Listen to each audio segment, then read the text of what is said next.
Oke, selamat datang kembali di sesi pendalaman kita. Hari ini kita mau bahas sesuatu yang fundamental banget ya, soal dorongan manusia untuk punya tujuan.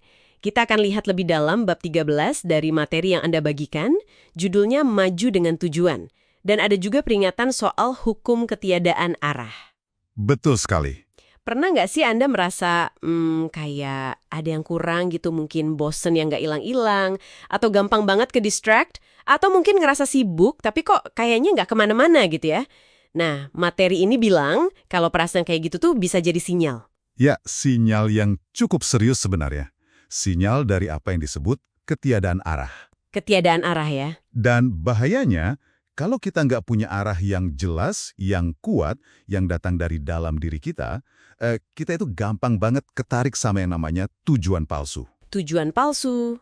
Menarik. Apa aja tuh contohnya? Ya, misalnya ngejar seneng-seneng aja terus. Tapi kan kesenangan gitu butuh dosis makin tinggi ya. Atau ngejar duit atau status cuma buat ngalahin orang lain. Nggak pernah ada cukupnya gitu. Atau nyari perhatian terus-terusan. Kan capek ya. Atau malah ikut-ikutan aja gerakan massa tanpa tahu esensinya apa. Wah, itu kayak jebakan semua ya. Banget. Jebakan yang bisa nguras energi kita dan malah ngejauhin kita dari potensi kita yang sebenarnya. Mari kita kupas sedikit soal bahaya ketidakadaan arah ini. Materi ini kan gambarinnya lumayan bikin merinding ya. Mm-mm. Rasa hampa yang kronis, terus jadi tergantung sama distraksi. Entah itu gonta-ganti hobi, ikutin tren terbaru gitu ya. Jadi ini bukan sekedar nggak nyaman biasa, Jauh. Jauh lebih dalam dari itu. Kalau kita nggak punya arah, kita jadi, gimana ya bilangnya? Rentan banget. rentan. Iya, rentan sama kecemasan. Gampang cemas. Terus bisa jadi sinis ngelihat apa-apa. Dan yang paling terasa mungkin pas kena masalah, itu daya lenting kita, resilience kita, jadi tipis banget. Oke. Jadi gampang jatuh gitu ya kalau ada masalah. Betul, karena nggak ada jangkar internal. Jadi kayak kapal tanpa nahkoda, gampang keombang-ambing sama opini orang, sama tren sesaat. Apalagi zaman sekarang, informasinya kencang banget kan? Iya, iya, kebayang sih. Nah, ini nyambung ke tujuan palsu tadi ya. Makanya itu kelihatan menarik banget. Kesenangan, status perhatian, ikut-ikutan. Iya, karena itu kayak ngisi kekosongan sesaat. Tapi ujungnya malah nguras energi, kata materi ini. Dan dikontraskan banget sama tujuan sejati. Nah, ini kontrasnya penting. Tujuan palsu itu nariknya ke bawah, ke sisi naluriah kita yang lebih rendah. Kayak adiksi, atau ikut-ikutan buta, bahkan bisa jadi iri dengki. Tapi kalau tujuan sejati, yang benar-benar dari dalam diri, itu justru ngangkat kita ke atas, membangkitkan sisi diri kita yang lebih tinggi, yang nyari makna. Oke, terus gimana caranya nih kita nemuin jangkar ini? Tujuan sejati ini.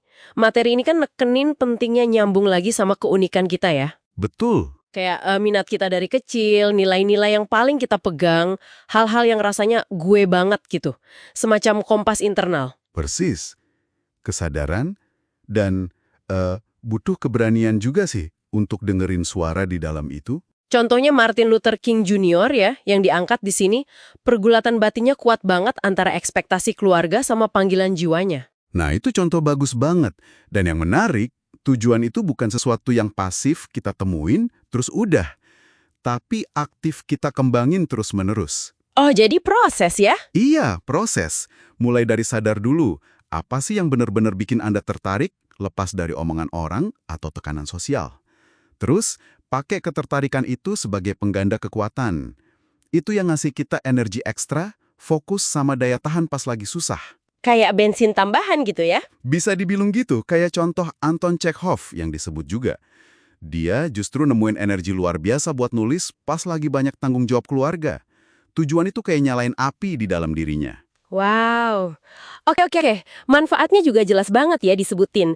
Kalau kita punya tujuan, kita jadi punya arah yang jelas. Mhm. Rasa nggak aman berkurang, karena kita lebih kenal diri kita. Terus, nah ini penting, bisa bedain mana kritik yang ngebangun, mana serangan asal aja. Penting banget itu. Apalagi kalau kita coba jalan beda dari yang lain. Dan soal stres tadi, itu toleransinya bisa naik drastis. Oh iya, Iya, analoginya bagus di materi ini. Orang yang punya tujuan itu kayak tentara yang perang demi keyakinan. Mereka lebih termotivasi, lebih tangguh, energinya bisa lebih besar dibanding orang yang, ya, sekedar kerja cari duit aja. kesulitan itu jadi ada maknanya gitu, bagian dari perjuangan. Jadi, kesimpulannya jelas banget ya, tujuan hidup itu bukan barang mewah, tapi kebutuhan dasar. Fundamental. Tanpanya, kita gampang banget kesasar ke tujuan-tujuan palsu yang tadi itu, yang malah nguras dan narik kita ke bawah. Betul. Jadi, menemukan dan terus ngerawat tujuan yang nyambung sama keunikan diri kita, itu kuncinya biar bisa benar-benar maju dan ngerasa utuh. Jadi ini soal mengubah cara pandang ya? Iya, banget. Dari yang tadinya cuma bereaksi aja sama apa yang terjadi di luar, jadi lebih proaktif ngebentuk jalan hidup kita sendiri. Ini pertarungan seumur hidup sih sebenarnya, antara sisi diri kita yang gampang puas sama yang instan-instan, sama sisi diri yang lebih tinggi, yang terus nyari makna dan pertumbuhan.